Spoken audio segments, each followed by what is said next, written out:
They didn't stop coming. Calls, messages, warnings. From relatives I hadn't spoken to in years. From neighbors who suddenly had something to say. From pastors offering prayers I never asked for. My phone buzzed until I turned it off. Daniel offered to take me somewhere far. Outside Lagos. Maybe even outside Nigeria. But I didn't want to run anymore. Not in fear. Not again. I wanted to stand. To stay. To face whatever was coming with my head held high. Even if my knees were shaking. We went to the clinic together, Daniel and I. I watched his hands tremble when the doctor placed the cold jelly on my belly. Watched his eyes widen when the faint sound of a heartbeat filled the small, white room. Our child. Alive. Growing. Real. He held my hand the entire time. Not saying much. But his silence was softer than words. Afterward, we sat on a bench outside the hospital, under a crooked mango tree. The city moved around us, loud and careless. But in that moment, I felt still. Safe. I want to be here, he finally said. For both of you. I believed him. But believing didn't make the road any easier. That week, a family meeting was called. At my uncle's house. Daniel wanted to come with me. But I said no. I needed to face them on my own. I wore no makeup.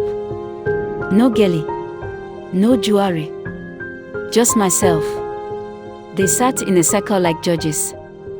My mother, red-eyed and furious. My father, silent, as always. Aunties with raised brows. Cousins whispering behind their phones. She's bringing shame, one muttered. She threw away her future, another added. I stood. Straight-backed. Pregnant. Defiant. I didn't throw anything away, I said. I walked away from a lie. My mother hissed. You chose disgrace over comfort. No, I replied. I chose truth over silence. I chose my child. And I chose myself. The room buzzed. Someone called me stubborn. Another called me cursed. I didn't flinch. Not this time. When I left, no one stopped me. Not even my father. He just looked away. That was the last time I entered that house. Days passed. Weeks. Daniel started picking up extra shifts.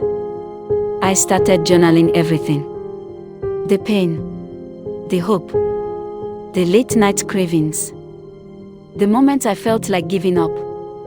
And the moment I remembered why I couldn't. Sometimes I still cried. But now, I also laughed.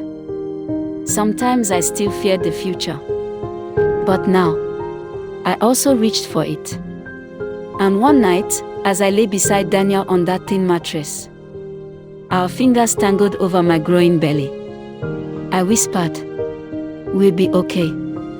And for once, I believed it.